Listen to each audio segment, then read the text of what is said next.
It seems to be going.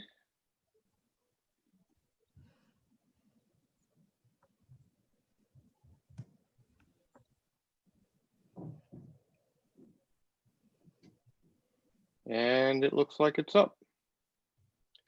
All right, so I guess whenever you guys are ready, we're ready to go. Okay, so we'll call this meeting of the Affordable Housing Collaborative Committee to order on Wednesday, December 12th, 2020. So if we can do roll call, if you go around and just state your names for the record. Alice Buckley. Of course, we did it at the same time. Kenny Burke. Christian Blaney. Joe Murphy, Planning Board. Okay, Josh Daly. Brian Wagner from the Planning Department.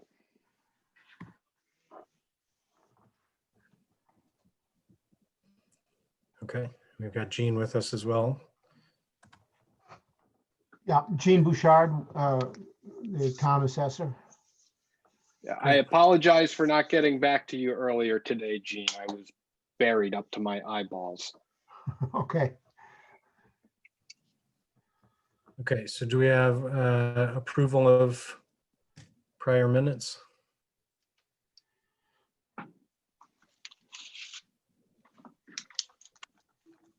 Any discussion or motion to approve? A motion to approve.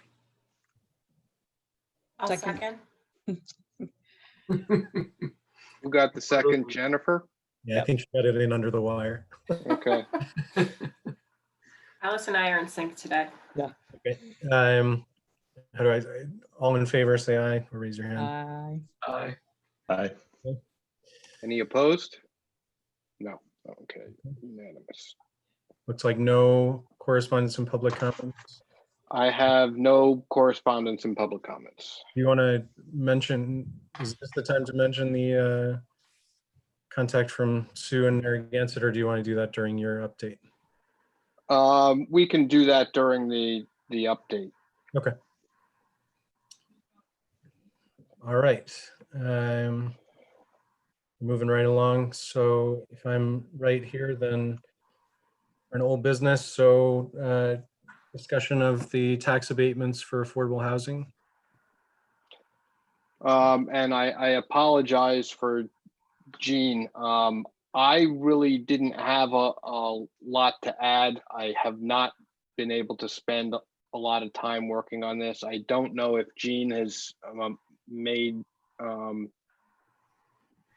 any forward motion in maybe considering what an application might look like for this. I haven't, I haven't done an application yet. I think that I have clarified that we were talking about it, an accessory, affordable accessory apartment, whether it had to have a two-family classification. And I think we can, I think that would represent a tremendous hurdle for people who want to have affordable accessory apartments if they're called two families. So I'm going to come up with a tax code specific to this need that would call it precisely what it is. It's a single family home with an affordable accessory apartment. But I need to work with the state of Rhode Island because they approve the tax code classifications, but I think I can come up with some type of a classification to avoid it being called a two-family, which adds a further burden to the property owner with respect to insurance and if they try to refinance the property. So that's what I'm going to do on the classification of the property. But other than that, I haven't had a chance to work on the application. We are going to limit I think the first year we talked about limited the number of applicants to 20 applications to see how this goes, to see if we have any hurdles. One of the things I wanted to talk to you about today, Brian, was, and this is just clarification on my part, the zoning ordinance, does it spell out specifically that an accessory apartment is 750, no more than 750 square feet? Yes. Okay, so that's specific, okay. And then the only other thing I was curious about was, I guess you can, these are predominantly in areas of service by public sewer. But you can put them in other areas without public sewer, but it requires a special, I'm not a planning person, so a special exception or something, but that's gonna require someone. I believe it requires a special use permit. Okay. The only real obstruction is, making sure that you have a septic system that Right. is designed to handle the effluent load from the extra dwelling unit and bedroom. So that could be an impediment, if someone has to put in a new septic system, because that can get pretty expensive. But as far as areas of public sewer, we, I mean, that's easy enough to do. So from my standpoint is the classification, the application, and limiting them to 20 years. I can't think right now. I'll probably in a moment think of something else here to add, but that's all I've got right now. Okay. Gene, I had a quick question for you about the tax code issue. So what for current properties that have an accessory unit, not necessarily affordable, just an accessory unit, how are they coded for tax purposes? Well, that's precisely the problem. There isn't currently a separate code for them? No, right now, we tax it. This is a gray area. Okay. We tax it as a two-family.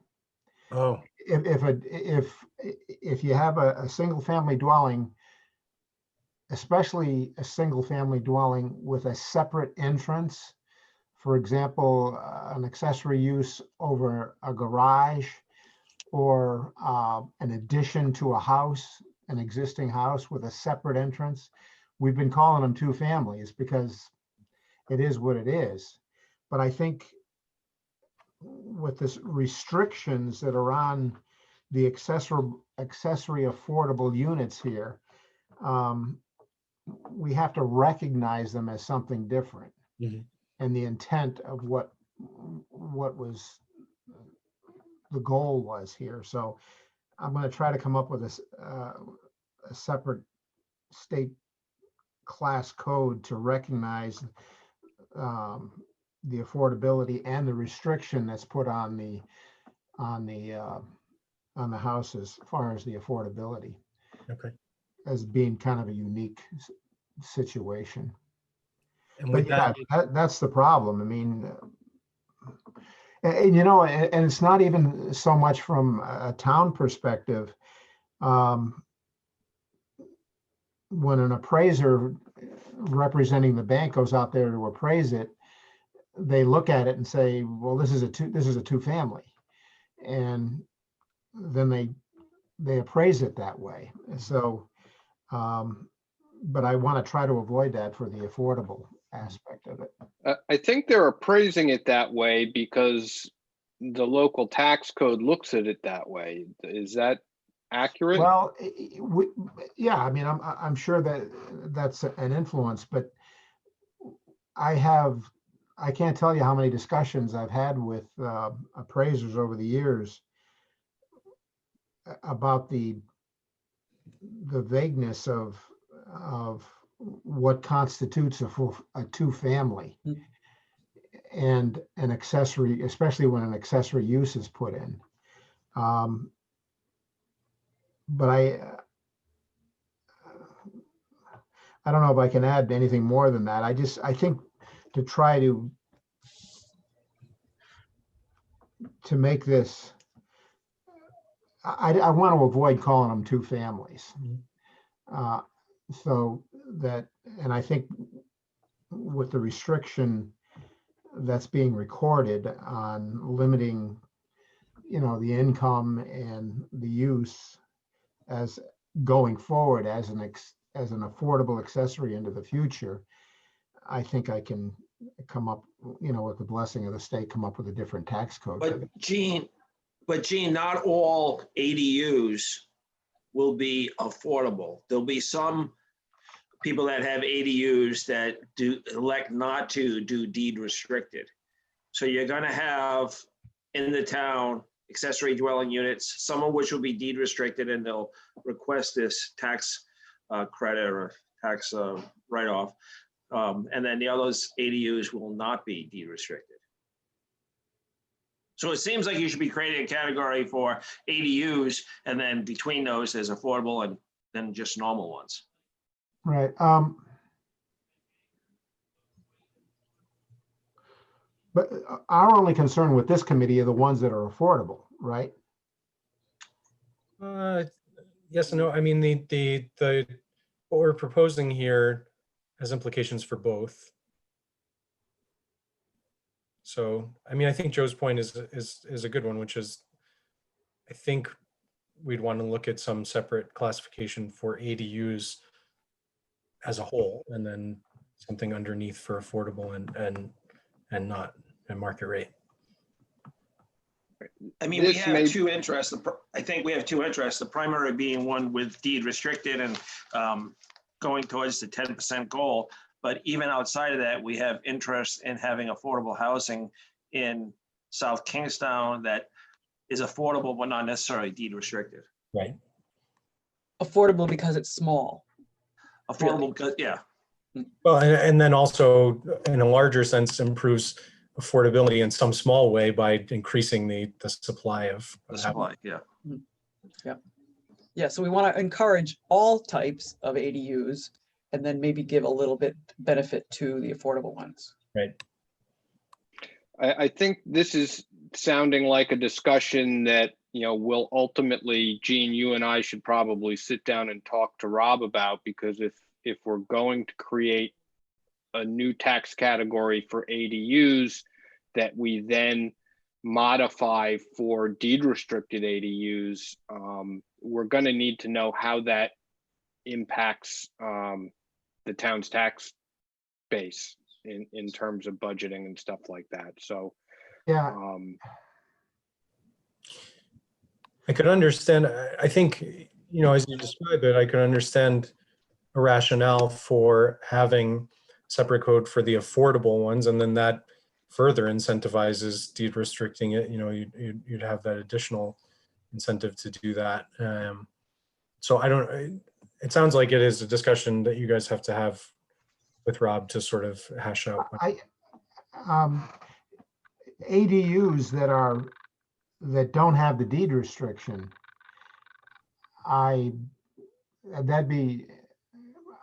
people are going to try to get it's going to be market rents that they're going to be trying to, if it doesn't have the deed restriction, I could see them being pretty pricey in this town for just simply due to the demand for apartment units in itself. right, but it's market rate for something that has a maximum size of 750 square feet. So it's still at the low end of the rent scale simply because of its small size. I think you talked about that a bit, Alice, in terms of the difference between market rate and deeded affordable at that size. Yeah, right. And there wasn't a lot of change. Let me dig that number out.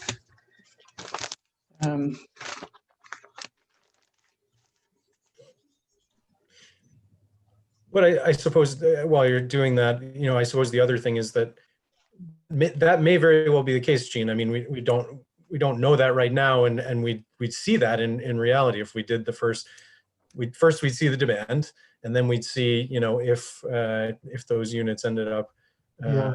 going for a pretty penny, or if it, bears out as we sort of anticipate. Yeah, we need, we'll have to have a discussion with Rob and get some further input on this. Okay. Okay. Are there any other items besides what we've discussed right now that are sort of between where we are right now and getting it to a place where we could sort of finalize this? No, I'll just make a comment. I just want to go back to that with Gene for a second, that I think that it makes sense, even if it's not deed restricted, and even if it doesn't result in a tax difference, that it makes sense to still classify it as an ADU to avoid confusion. The zoning requirements for a two-family are different than the zoning requirements for a house with an ADU. Right? So an ADU is limited to one bedroom, it's limited to 750 square feet. That's not the case in a two-bedroom. Also, the ADUs, and I could be wrong by this, but I thought the ADUs is allowed by right in every zoning district except the 200, which is a special use. And then there's some other requirements in the R 20 and 30 that you have to have additional land requirements for an ADU, like you do for a two-family.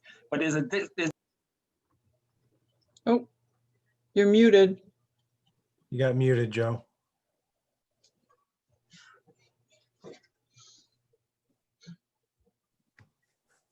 can you hear me now? Yes. Yep. Okay, I don't know where you lost me. I lost you, but my concern is that it creates confusion if you classify a house with an ADU as a two-family, because at some point somebody's going to say, "Hey, I'm as a tax as a two-family. Tax assessors, I'm a two-family. Why do I have to stay with one bedroom? I've been classified as a two-family for the last 6 years or 5 years or whatever." So I think it does make sense to have that separate classification. I agree. But Gene, it sounds like, you and Brian and Rob would need to talk about the potential implications for. Yeah, very definitely, we need to have a conversation Okay. on this aspect of it. I'd have to think this out, to be honest with you. Okay. Are you, Joe, are you saying that, well,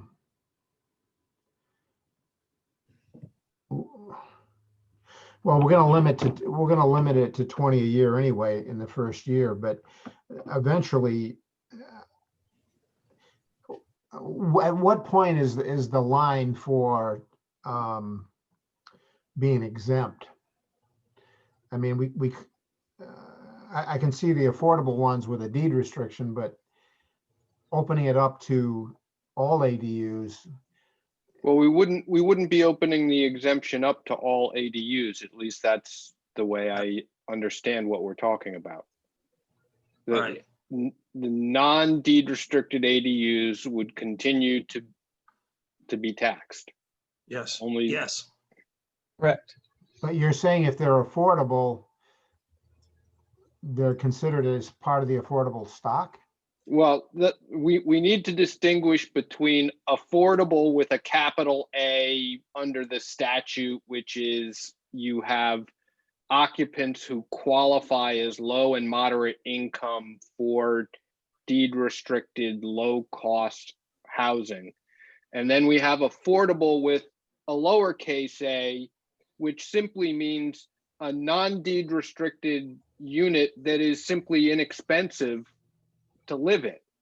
And the point we're making is that more ADUs are a good thing because they are a less expensive form of housing than larger dwelling units, larger rentals or single family homes, even without a deed restriction.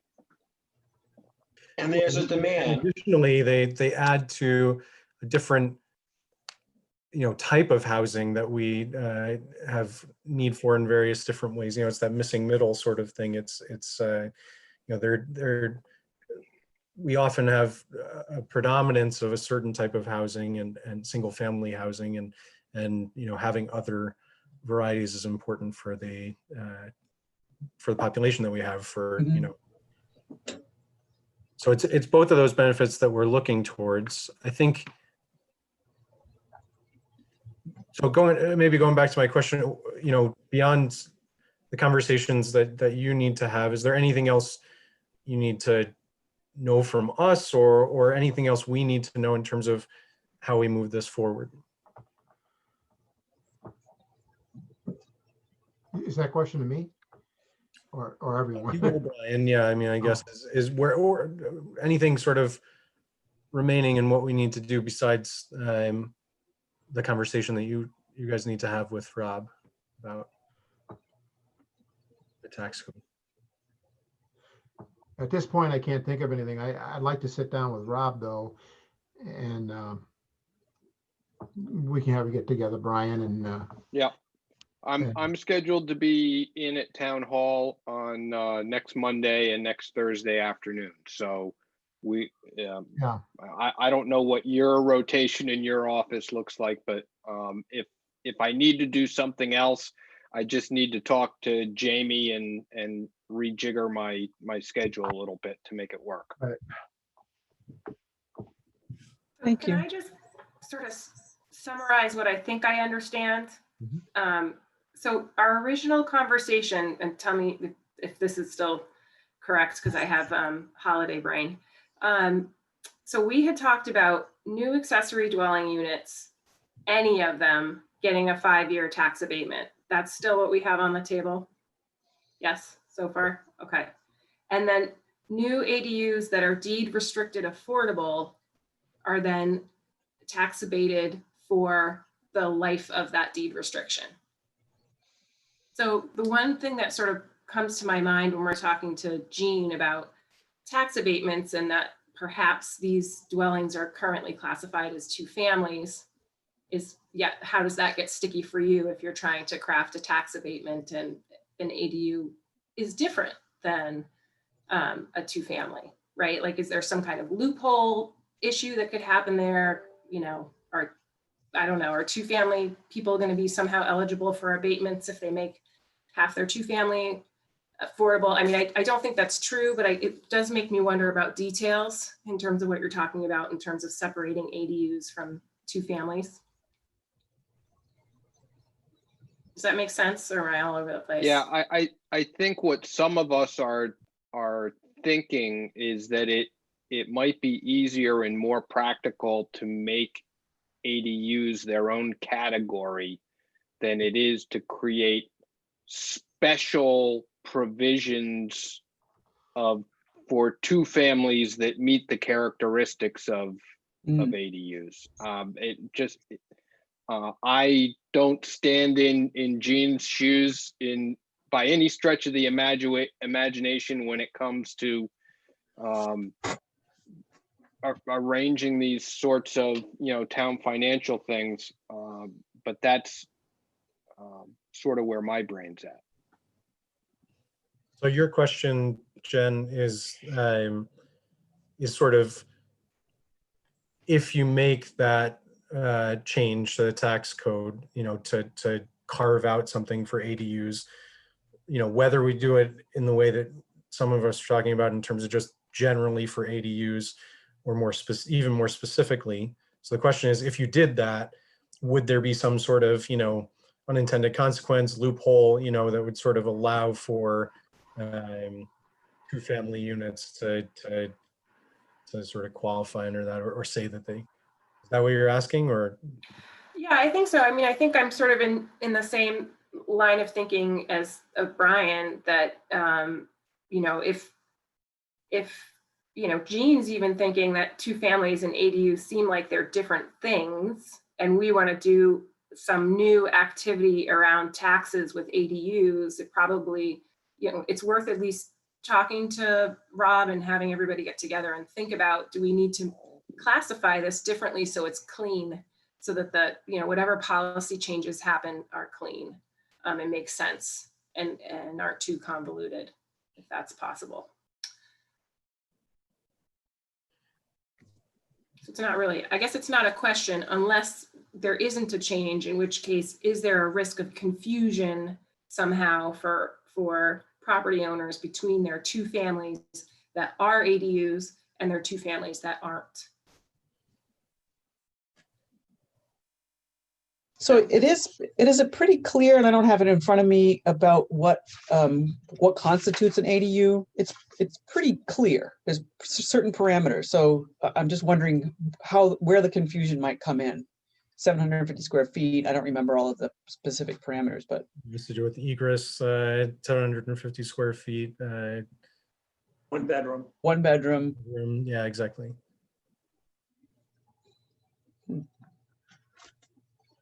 And I think one of our main, we keep going back to this a little bit, but one of our main protections is, again, limiting this to 20. So if there is a Yeah. loophole of some sort, I mean, how much damage can you do with 20, right? We're probably going to learn a lot. We might learn that nobody's interested at all. Mhm. We might learn that, they go quickly. We don't really know. So, I mean, I think that's part of the overriding thing, is really to just get something out there together, knowing that it might take a little bit of polishing at least we're Yeah. protected a limited amount. In Yeah. earlier meeting, we had stated that this was for newly created ADUs. So existing ADUs that don't add to the stock wouldn't be applicable. At least that was our previous discussion. Right. So we really just want to get it moving, and we don't anticipate a lot of people coming in to do it, and sort of working out the kinks as we go along. Hopefully there's a line, out the town hall front door the day it sets off like a rocket, but that's probably not going to be the case. Because then once we do this, then we have to tell people that it's happening. That's a whole other part of this, right? Getting the word out that it's something that's available. I don't know. I But- think that But yeah, it'll get some, exactly. it'll get some interest when we make the exemption on an accessory. I think people would be interested in that, to create one. The dilemma is, in the past, even though an accessory apartment was smaller, if it was two separate units with two separate entrances, it was called a two-family. And that's the difficulty that I'm having right now, and why I thought creating a separate tax code for those who apply and have the deed restriction could make this work. But if we want to open it up to, I have to give some thought to and bounce that off Brian and Rob about all ADUs to see what implications that might create. I've got to give some thought to that. Well, we'll get together and work it out. Yeah. We can certainly give you, I believe, a discrete set of characteristics that would define an ADU for you to work with. So, something objective and clear that would allow you to distinguish those two types of units. So I'm not overly concerned about that. Great. I Thank think you. the big distinction, not to go on because I think you wrapped it up nicely, but the big distinction is the size, because an ADU, as I recall, it has to have a separate bathroom, has to have a separate kitchen space, right? Which would be true of a two-family as well. It seems like the big distinction between a two-family and a single with an ADU is the size of that second unit, right? Correct, because any dwelling unit has to have sanitary facilities, Right. and a place to prepare food, Right. and a place to sleep or rest. So you have those three things that create a dwelling unit, and then for the purposes of an ADU, it's size, limitation on the number of bedrooms, and I'll need to go back and look at the ordinance for other sort of objective criteria. But you're absolutely right. A 750 square foot limitation is pretty restrictive on its own when you have to have those three other criteria in order for it to be a dwelling unit.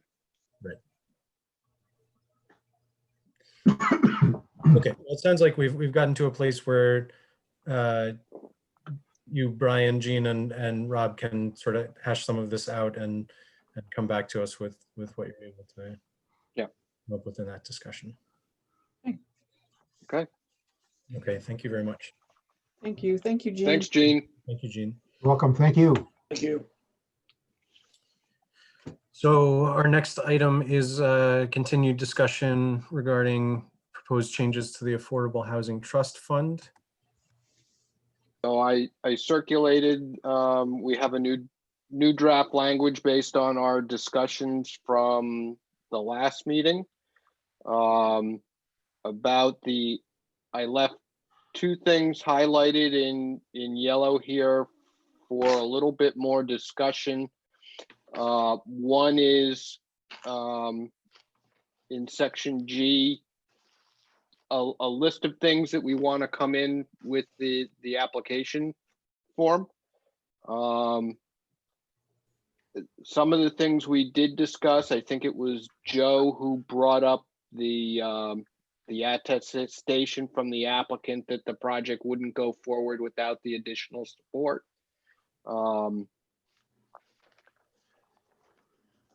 And that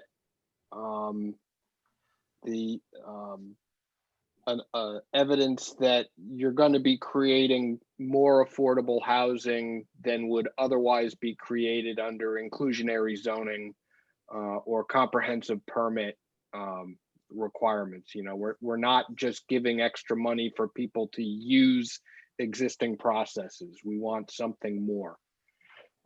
So I didn't know whether anybody else had any ideas of what other stuff we would want to look at.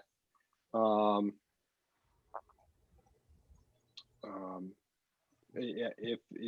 there particular pieces of information we want to evaluate?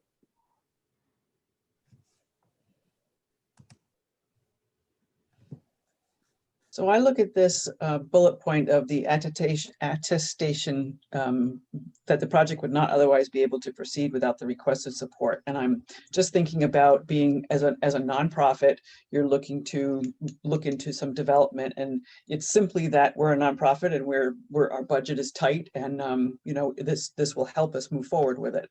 But I'm not sure that's pretty much all we'd be able to give. Does that be sufficient? I think it is. I think that's part of why that's there, at least in my opinion. You know, for that exact reason, and also to keep for-profit companies from trying to abuse it, right? We could restrict that requirement to for-profit developers, if you'd like. I mean, if we're going to look at this and just allow nonprofits to slide on that from the beginning, we might as well just make it expressly applicable to for-profit developers. Yeah, it kind of makes sense. Like it would be like us, Washington County Community Development, or the Welcome House, or someone like that is going to come in and ask for this, like DBRC did in the past or something. So it's sort of a done deal. We're a nonprofit. We have no money. Well, I you're can make that profit. change. So my only question with that is that, does that get us into anything thorny in terms of, you know, distinguishing? Are for-profit developers going to say, oh wait, you know, how can, you know? That's true. I mean, you could so easily leave it as long as you're satisfied with just a letter that we're a nonprofit, and you know, we have minimal, like, you're not going to put any other restrictions on it, like you have to have X amount of an operating budget, or, you know, et cetera. I mean, ultimately, these applications come to our group, correct? Correct. So there we go. I mean, it's pretty broad. I mean, every one of these is going to be a discussion. So we don't have to get.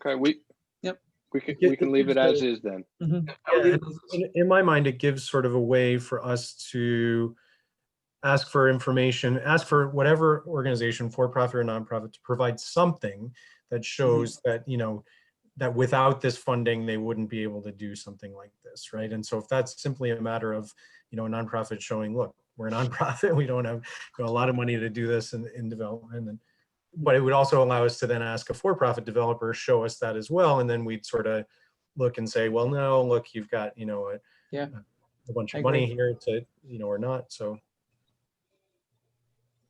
Okay. I think the big thing that drove that initially was that for developers that are required to actually provide affordable housing due to some other rule or regulation, that right, they wouldn't be like this. right. So if they're Okay. if they already have to do it, you know, then we're not throwing more money at them. Mhm. I'm good with those. Okay. Yeah. And the other thing was on the following page. We talked about the fact that awards would be subject to monies actually being in the fund. So there are a couple of ways we can attack that.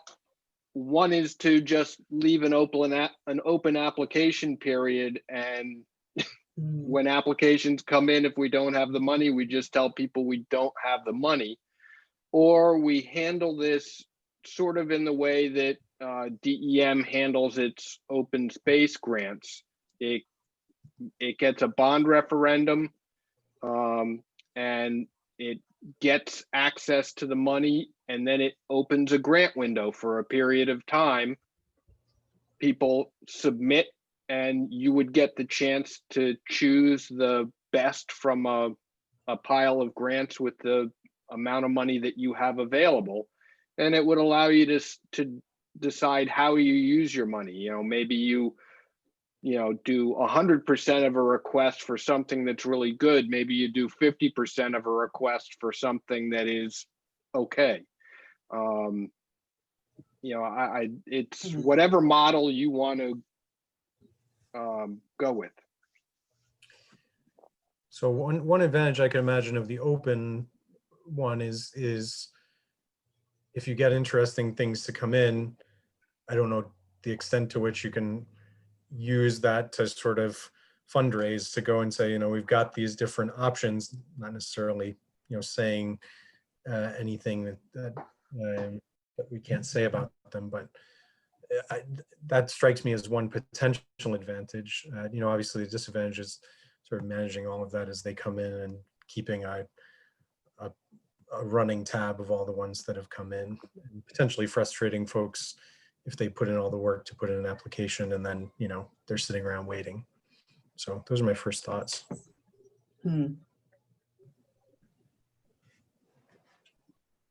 I'm accustomed to the second, where, you know, there's an open grant period and everybody applies for that pool of money, and it's weighted, and, you know, you put a lot of effort into your application and you cross your fingers, and the committee decides who's going to get what based on what's been applied for at that point in time. That's sort of what nonprofits are used to doing, and it does give you the advantage of weighing out a lot of different projects and deciding where we want to put our money, instead of, if it's an open application process and you have X amount of dollars, you kind of have to take them as date of application and sort of weigh that one, and you're not weighting it against anything else. So how do you sort of make a decision? So you have to have parameters set up ahead of time, I guess. We're only going to give each one 20%, or I don't know, a certain dollar amount. But the second one also creates, there has to be more parameters set, and it's going to be more time and energy. It's going to be like a period of time where we have to come together often, and we have to have parameters all set up and meet more than once a month, certainly. It also will sort of fit with the natural budget cycles of the town, because the town is only going to transfer money into the Affordable Housing Trust Fund once or twice a year. Oh. You know, it's probably not going, at least that's the sort of situation that I've dealt with in Coventry, where we had a municipal land trust as opposed to South Kingstown's private land trust. the money, the tax monies that flowed into the land trust moved into that account twice a year. Or once a quarter. I can't remember which, but it wasn't like there was this continuous flow of money. So you could set up to say, all right, we're going to do an open application period in August after the tax money at the end of the fiscal year has flowed in. And now you know you're going to have money to dedicate to this. Again, I kind of wish Gene had, I didn't realize we were going to get to this point, but he could have answered that question on when those disbursements might get made to the Affordable Housing Trust Fund. So seeing as I have to chat with him anyway. Yeah. So that might, in the long run, a year or 2 or 3 down the road, entities would sort of get used to the fact that, okay, come August or September, there's going to be this pool of money to apply for, and we know we can apply for CDBG in May or whatever it is. But we'd also have a pool after our first year or second year to go back to the town council and say, look at all these applications. We had 7 really cool projects and we only had $50,000 to award. You know, you really need to give us more money. Yep. And if we do, you know, accumulate a decent amount of money in the Affordable Housing Trust Fund, maybe you can just keep an open application period, because you'll know you'll have some money there to support it. So, you know, this will be a growing pains sort of issue. Feel it out as you go along. Mm-hmm. Now, Brian, is that money limited to 2 years and then it gets goes away, or what is the rules on that money? Are you aware? No, not off the top of my head. I'd have to look up the ordinance. I don't have it with me right now. Because I think that was a concern in the past. I think that was a concern in the past, that the money was only good for so long and then maybe it had to go back to, would have to turn it to the state or whatever. If you could look at that and see what the time limit is on that money. The Affordable Okay. Housing Trust Fund, Joe? Is that what you're asking? I'm not sure. I believe it's just a portion of the state's the town's tax revenues that it's setting aside for this purpose. I don't think it goes to the state at all. Yeah, I think that seems more like when, you know, you get like CDBG or something like that and you have to spend it in a certain amount of time. Correct. I think the trust fund is a fund that hopefully we can build up a little bit more and then disperse it. But I don't think we are under any timeline to disperse it once it's been put into the account. I mean, we've never had, that hasn't been our problem at this point. So, Right. yeah. I know it was discussed, though, to Joe's point, probably several years ago. Okay. I'm not sure who brought it up. Staff brought it up. So it's something worth just validating, though. Okay. Yeah, with the Definitely want to know for sure. With the CDBG money, you have a period of time to spend it in, and if you don't, it goes back unused. What money? I'm sorry, Brian, I don't know the acronym. The Community Development Block Grant Okay. money. Okay. Federal money that's parceled out through the states. So we apply to the state of Rhode Island for a piece of that money that it gets from the federal government. And that's limited to 2 years? Alice may usually. be able to speak to it better than me, but that's typical. Usually, yeah. Other thoughts or questions about these two kind of options of how we deal with applications? Open or defined period? I kind of am leaning in the defined period direction right now. I guess my only reservation is, does that somehow challenge, you know, people who just need a small amount of help to figure out if they can go forward with a project? Like if it's, you know, if someone's trying to acquire a property, for example, are we, you know, not able to help because we only have this certain open period, this certain period to apply? So if it's in the late summer, fall, and a nonprofit wants to try and get a property in town to convert it to affordable, but they need help with the sort of engineering or assessment or appraisal or something like that. Are we then preventing ourselves from being able to look at something like that that might be smaller, or would nonprofits start to adjust to our time frame? That's my only. It seems like we could have maybe the best of both worlds if we could, have a defined period and say there will be defined periods when there's an application process, and then outside of those periods, we still accept applications at any point, and then just on a case-by-case basis, we determine what, obviously we'd have to have the funding, it'd have to be some leftover funding. But to me, it seems like we'd have the freedom to frame that in that way. Well, What about- why don't we just leave it as an open application process? You can consider them one at a time. And if we don't have the money, we don't have the money. If it's not a good application, you don't grant the application. So one other Hopefully thought that's I not had, the case.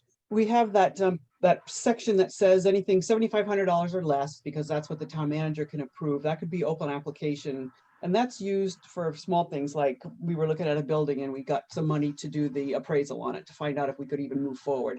And domestic violence used this money for that at one point. And I think Welcome House did too.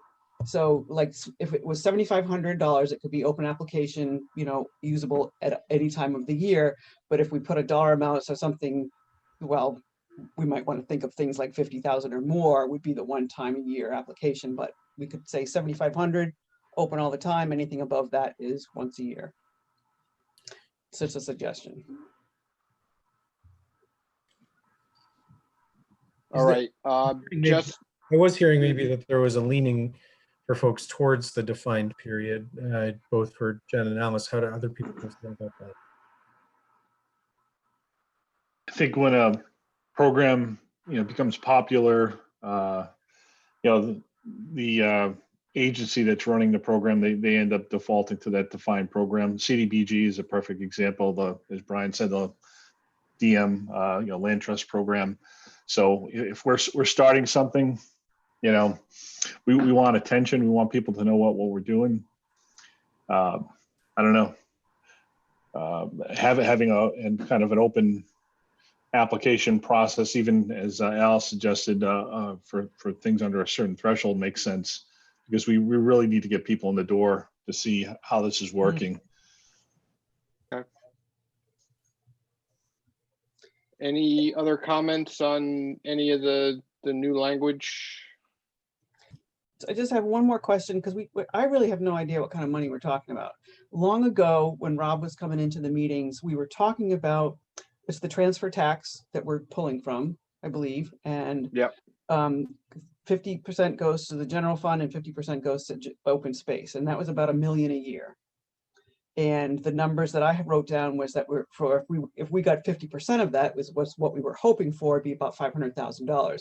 But we know we're not going to get 50% of it in the beginning, but we might get $250,000 a year, 25%, just as something to go by.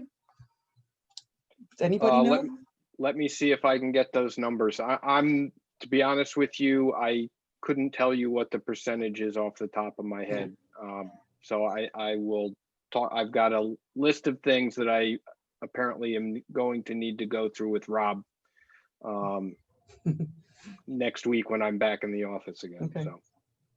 That one is of interest too, because I think it was last year, sort of had this conversation about talking with town council more about what that ratio is and whether they might consider directing more of that money to the trust fund. And we've since been working on programs to establish that we have a plan, if they did that, to actually generate more affordable housing. So I think we've made some progress on that. And maybe for a future meeting, it's something we want to talk about, is whether we want to more formally engage with or make a recommendation, whether people are interested in doing that. We could put it on as a discussion maybe for a future meeting, whether we want to do that and talk about before the budget season really gets going. Good idea. Making a recommendation. Okay. Bear in mind too that this, isn't the only avenue for spending money out of the trust fund. You know, there are other worthwhile ventures out there, such as, you know, purchasing distressed properties, putting your deed restriction on it, and selling it to somebody who will rehab it and flip it with the deed restriction on it, whether that's an organization like Habitat for Humanity or some other nonprofit, or again, talking to Gene, do we have foreclosed properties that might be opportunities to acquire a dwelling and place a deed restriction on it, to create more units as well. And all of those would be, you know, good uses of housing trust fund money, as well as incentivizing other people with this money. Yeah, great. Exciting. Okay. Any other, this is my ongoing question, but sort of what's remaining to do with this before we get to a place where we want to sort of present it and propose it to? Well, I think give me one more pass through it to clean it up, and we'll look at it next month. And if it looks good, I think our next step is to forward it along to the planning board with a recommendation, and then they would have to forward it up to the town council for review and adoption. Okay. Woo-hoo. Sounds good to me. Okay. Yeah. All right, so moving on to the next item, which is discussion the program to purchase LMI deed restrictions. So I think, Brian, you had a quick quick rundown on that. I did finally get a contact up at the state. Somebody returned an email, and I had a discussion with him at the end of last week. The response to this was lukewarm at best. Every time I tried to find a reason why this would work, there was a counter argument for why it wasn't going to work, why this was inappropriate down payment assistance in another name, or you know, a bunch of other excuses. So the end of the discussion was sort of, well, you could give it a try as some sort of pilot program, but we wouldn't be able to make any promises. So it wasn't a no. I guess we could continue down this path and see if we could outline what a program like this would specifically look like. It might also simply be easier to focus on, you know, other ways to do it. I think it's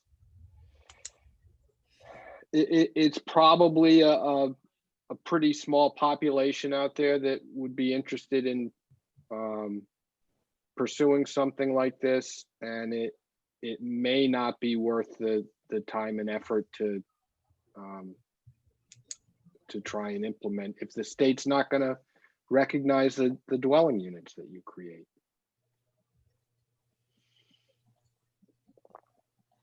Thoughts or questions? So I think that's my report. I did not leave my discussion with a boatload of optimism. Let's put it that way. That's similar to the story of Stowe, Mass. After chatting with those folks. They got it on the books for a brief period and then pulled it immediately. So this might be the dead horse that we let go. Or, you know, like Brian's saying, let's focus on the ADUs and focus on, you know, getting the fund set up. Yeah. And then focus on, do we get any money in the fund? There might be other ways to do that as well, other than the tax, the money from the town. Yeah. Some opportunity So- for grants and that sort of stuff. Yeah, I would suggest that you back burner this. Certainly, if somebody wants to take it and play with it and come up with a set of criteria, like a bulleted outline on how it might work, might be worth discussing it again. But I think let's spend our time and energy on some of the other things we've been talking about. Yeah, that makes sense to me. I think, Yep. we thank you for looking into that, Brian. I think in my mind, the point was based on what Christian had found out. Let's figure out whether we want to go down this rabbit hole, how far we want to go down it. So it sounds like Yeah. didn't get a flat out no, but you gotta, know in a whole bunch of different ways or other ways without saying no. So Yeah. I think that makes sense. Does anyone have any strong objections to sort of putting that on the back burner? I don't have any strong objection. Like looking at it from a different perspective, which was what would the cost be to make it financially feasible for somebody to do that, where it would be it would make sense. And the cost, and Josh, we had talked about present value, and I spent some time thinking about that. But the bottom line is that the cost is so expensive. I think that our money would be better used other places. Okay, well, it sounds like we'll put that on the back burner. If anyone wants to take it up, certainly more power to you, but for the time being, we've got some other good things going on, so. Okay. And then, And go ahead. 5D, I put on the agenda. This is more of an FYI sort of thing than a solicitation of comment, because we are at the point of just finalizing some technical changes to the cottage community ordinance. In fact, Joe and the planning board have approved it, but for some technical issues that the planning director is polishing up, and then it will be ready to go to the town council. I would expect with the intervening holidays, it'll probably show up on an agenda in January. It is great to see, that we've come to some good results from this engagement with Horse and Witten. Yep. Okay, did everybody get my email from earlier in the day? Yes. Yes. Okay, so I neglected to get a matter on the agenda. The planning board had asked us to relook at a matter that you guys signed off on back in February. I am going to promote Attorney John Kenyon, who is the applicant's attorney for the village at Curtis Corners. Good evening, John. Good evening, everybody. How you doing?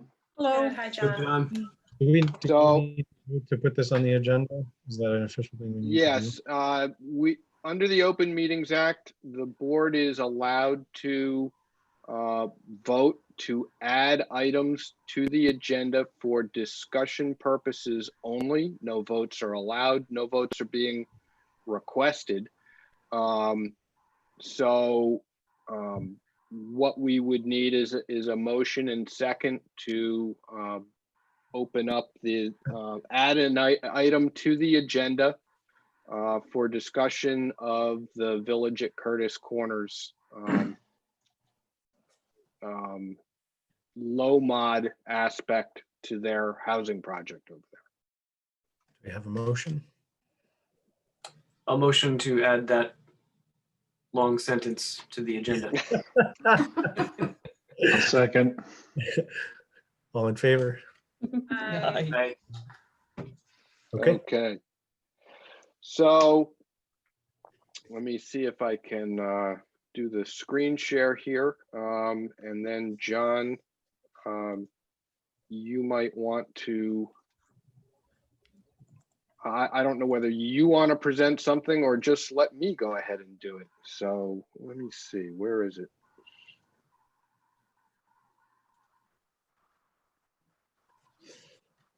Why didn't that work? Okay. I can see Worked it. for us. Yeah, it's up Like there. it Oh, worked. did it? Yep. Okay, what happened? I've got another monitor here that I'm running to try and make sure it works, and I don't know where it went. Anyway, so this is what I shared is the plat layout for the most recent plan for the village at Curtis Corners.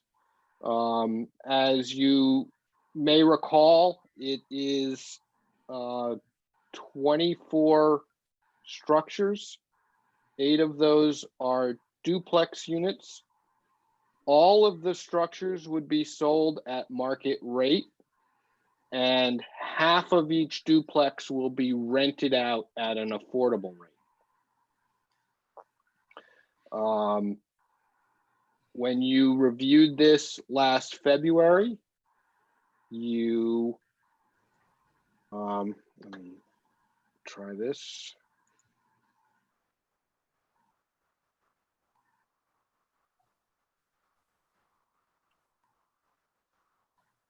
You generated a positive advisory opinion, which I put up on the screen here for you.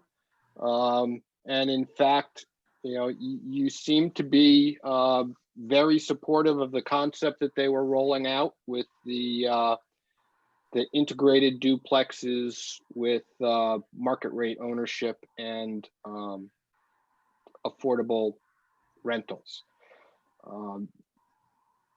The discussion came up at the planning board meeting, talking about integration of the duplexes and whether or not these were, you know, distributed enough and suffice to meet the requisites of the affordable low mod statute. And they asked simply for you to go back and take a look at your decision and I guess sort of reaffirm it. John, is my recollection correct? That's correct, Brian. Just for the record, I'm John Kenyon, attorney for the applicant. Everything Brian stated is correct. The process, I know some of you are familiar with it, but the subdivision process, we go before the planning board for a master plan public hearing. And at that time, the design and density is vested unless in later stages, something comes up that shows there's more wetlands or more undevelopable land, and then the density design can be changed. We came to you in between the first master plan meeting and the second master plan meeting. We received your recommendation. We went back to the planning board, received master plan approval on March 3rd. We have applied for our state approval. So what happens after you get master plan is you do more detailed engineering, you apply for your state approvals, and then you have another preliminary plan public hearing. And we had that last week. And some of the planning board members had concerns regarding integration. And they didn't, I don't think they remembered the idea that these were going to be one low and moderate in each of the duplex units. So as far as the design for the low and moderate part of this, nothing has changed. The units on the right, there's 3 units in a row, and I think they each moved up one from the master plan. If you had great concern that it wasn't integrated, we can move those around. We just put those there because there was more room on those lots than some of the other lots, and the 2 families are a little bit bigger than the single families. I don't know, Joe was at the meeting. Joe, were there any other? Yeah, I mean, I'll add a little bit, and I'm not saying this to influence the affordable housing one way or the other, but just to kind of express some of the concerns that were expressed in the planning meeting. And I think what John said is correct, that they presented a certain thing at preliminary, and that, I mean, not preliminary, master, and that was approved. There was some question, I think, whether the things that came up, whether that should have been at master or at preliminary. But it's a couple things. It's the integration, and then the other thing is whether it meets the requirements of the affordable housing comprehensive permit as far as being compatible in size and style. So just kind of a little bit of background. I mean, I know I probably one of the more outspoken people on the planning board that when we have either inclusionary zoning or when we have a comprehensive permit, that we want the affordable housing units to be representative of the market rate. And that is the way we can get diversity of affordable housing units, whether they be rental or homeowners, whether they be 1 bedroom or 4 bedroom or something in between. And in this case, and there probably was not enough discussion at the master plan, but the concerns were, one was the integration. And then the second was whether having just rental units as the affordable meets the requirements, since there's no opportunity for home ownership in the affordable, and whether a duplex, which is considerably smaller, is the same size. The affordable is the same size as the market rate duplex unit, but it's significantly less than the single family market rate unit. So whether that met the requirements of the comprehensive permit requirements. So those were the concerns, and whether it was something that we should have maybe either made an issue before, or whether it's still opportunity to make those affordable, be distributed both in the single families and in the duplexes. So that's kind of what the discussions was about. And the planning board decided to go back, what was your intention? Have you thought about that? And are you happy with what your letter originally stated? And And I can add to that a little bit more information, because we have been communicating with the town solicitor on this issue. And the opinion of the solicitor is that the concept of duplexes with an affordable rental in it as the affordable aspect of this development plan is vested in the conceptual master plan approval. So it's the opinion of council that we cannot at this point in time go back and ask for affordable single family units. We can look at this from an integration standpoint as to whether or not the duplex layout is adequately integrated in the community, but we can't start shifting the affordable units into the single family. And if that's the case, that's the case. And maybe it's something that gets more consideration on the next project that comes in front of you. I think it will. At least it raised the level of awareness for this board. I will say, can I comment on that? I mean, is that all right? Sorry, talking over people. I do feel like, from the renter perspective, which in my work, I'm very much exposed to folks who are in that LMI category who are trying to rent. There isn't a lot of locale diversity for rentals. So I think this is still very much a need.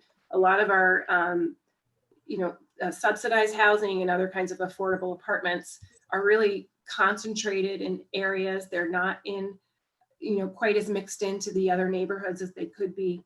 So I still think that this design is an advantage in that way, because it gives renters different parts of town to look at. So I don't think that that detracts from the design that the affordable side is a rental.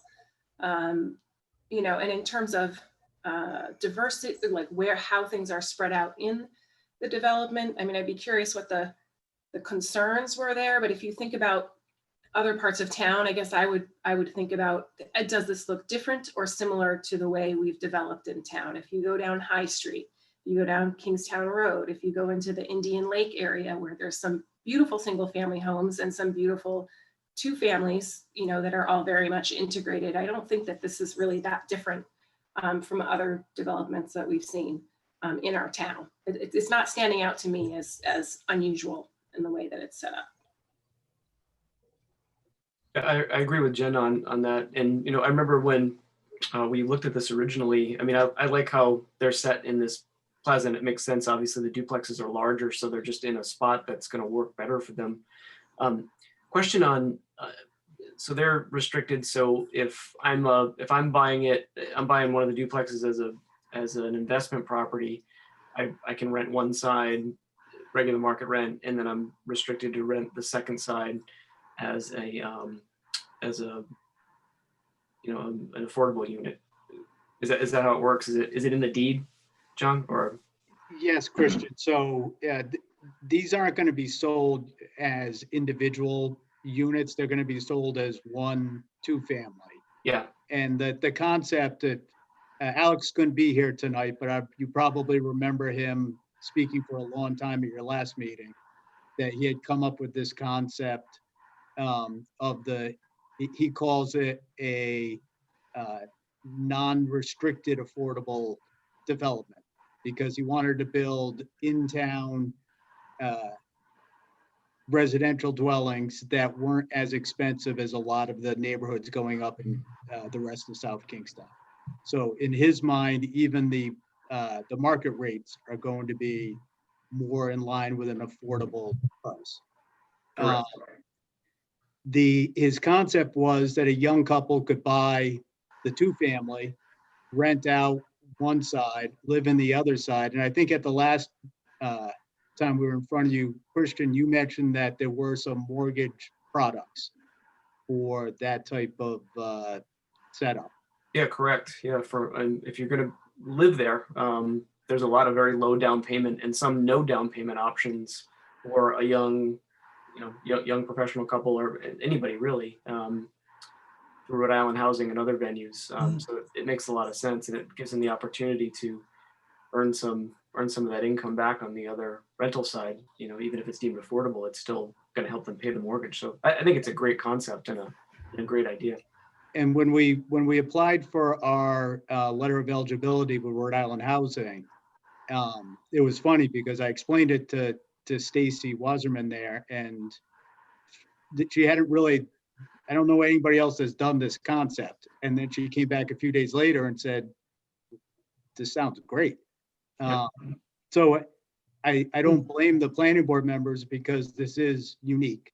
But we think that this is a perfect location for something like this.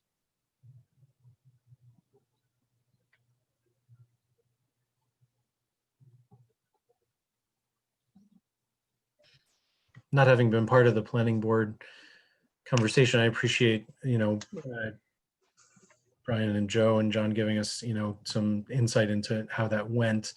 I can understand where that concern is coming from. And I think it is something, as Joe said, for us to consider in the future, as we think about making sure that there are a mix of single family affordable homes, in developments in the future. But I agree with what others have said, with what Jen said, with what Christian said. I think that as far as integration, I think it's nicely integrated into the full development, and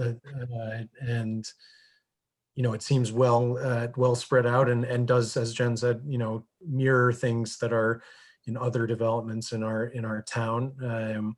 I also think that the duplex approach is creative and attractive, and also allows for, one of the things is making sure that the affordable units are consistent, in terms of building and what they look like and desirability. It doesn't say that exactly, but in my mind, it's sort of desirability.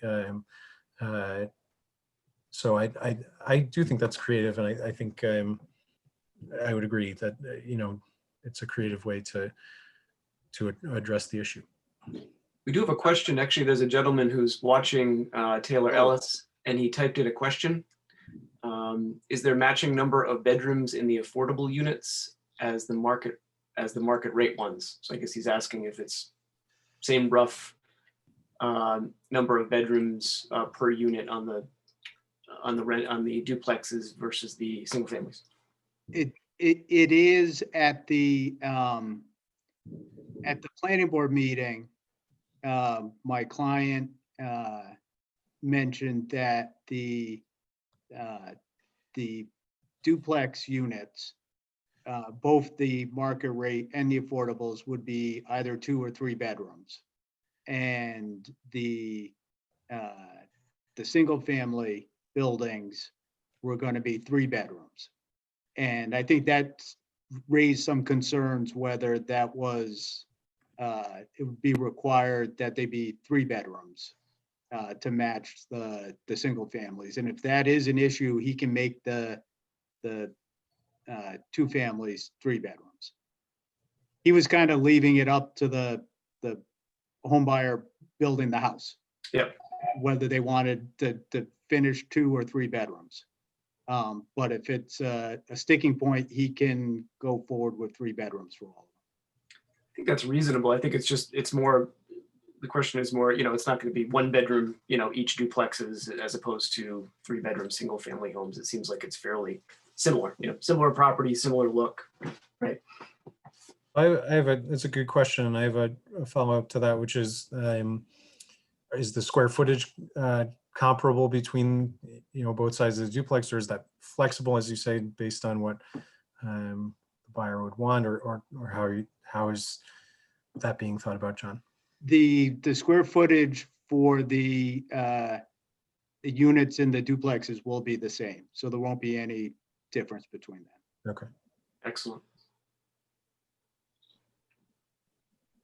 Okay, are there any other I'll comments? save on my this? effort to persuade to the next project. Duly noted. All right, hearing the comments, and unless there's anybody else, from what I'm hearing, I will report back to the planning board that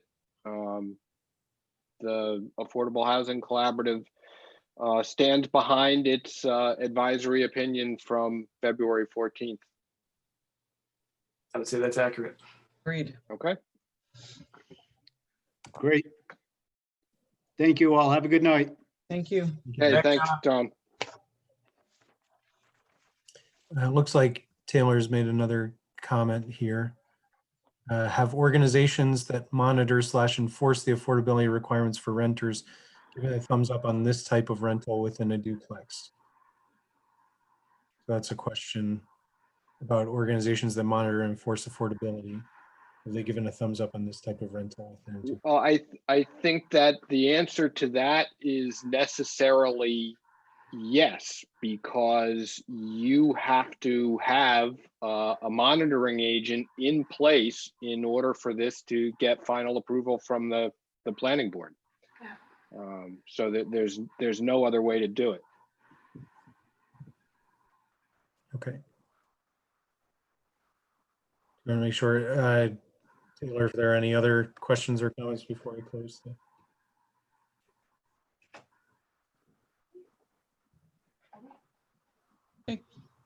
Okay. Okay. So we've got the next agenda item is an update from you, Brian. Yeah, and I think this is where we were going to talk about the inquiries we received from Narragansett. Narragansett, after the elections, had a substantial shift in its town council, bringing back the former town council president, Sue Bonanno, who approached me about getting information on, I'm drawing a blank. Help me, Josh. Well, she was looking for a few things. One thing specifically she was looking for was any language around the ordinance that created the Affordable Housing Collaborative Committee. What she's looking to do Okay. is to create something similar in Narragansett. So yeah, I put her in contact with Josh. She of course already had accessed our ordinance and looked at those materials. And we did invite her to attend a meeting, but she contacted me at the last minute, or contacted Josh at the last minute, and said that she wasn't going to be able to make it. She had a conflict. But I think it was related to another public meeting that she needed to be. yeah, so I certainly have no problem, lending assistance to a neighboring community looking to advance the issue of affordable housing, and whatever we can do to help them make good decisions for their community. Narragansett has a tough uphill battle with creating affordable housing in a small town that's, approaching full build out. So it's not going to solve its problems through new subdivisions. So I think we left it where we're generally open to it. We'd certainly like to hear any questions or comments or feedback, that you all have. And if anyone has any sort of institutional memory around the origins of this committee, or knows where to, beyond the written ordinances, that might be helpful. Well, we came about due to the act or the law at the state level, right? When they did the 10% requirement. Oh, okay. I think that's even in the stuff we had tonight, a little bit of that history, but I guess that's why I'm surprised. Maybe not all towns did it this way when that law came out. no, all towns don't necessarily have a board dedicated to the issue of affordable housing. So, certainly if anybody else here is willing to chat with Sue Bonanno or other representatives from the town of Narragansett, let me know, and I will be more than glad to make the virtual or electronic introduction that we're restricted to nowadays. And if anybody has old materials or institutional memorabilia, I guess, about important issues that the board has addressed over time, things you need to be set up to respond to, or whatever, you can forward it to me, and I will make sure that it gets to Sue. I think we did leave it open with her that she was welcome to join us at our next meeting. So, we'll see if takes us up on that. I might suggest that maybe Sue, Cheryl Hartnett was a member of this committee for, I think, since its inception. And Cheryl Hartnett happens to work in Narragansett Housing Authority. Right. She's a town employee, so Sue might want to reach out to her. She could get some good historical knowledge from her. Okay. Great suggestion. Yeah. I will let her know that. Any other updates, Brian, from your office? No, nothing else. We're all struggling through this. We never get to see each other except for Zoom meetings every morning, and I'm sure everybody's dealing with those sorts of isolation and communication issues, and I can't wait to actually, I never thought I'd say this, but I can't wait to go back to work more than once a week. It's funny. We have 5 people in the office, and we are restricted to having no more than one person in the office a day. Wow. And so we each get our one day in the office. And nobody's arguing about having to do extra time. Everybody's fighting to get extra time in the office. So it's kind of interesting. Wow. Well, I You're will say, muted again, Joe. I'm sorry. The next meeting, is it the fourth Thursday of January? Are we back to that schedule? yes, it's the 28th.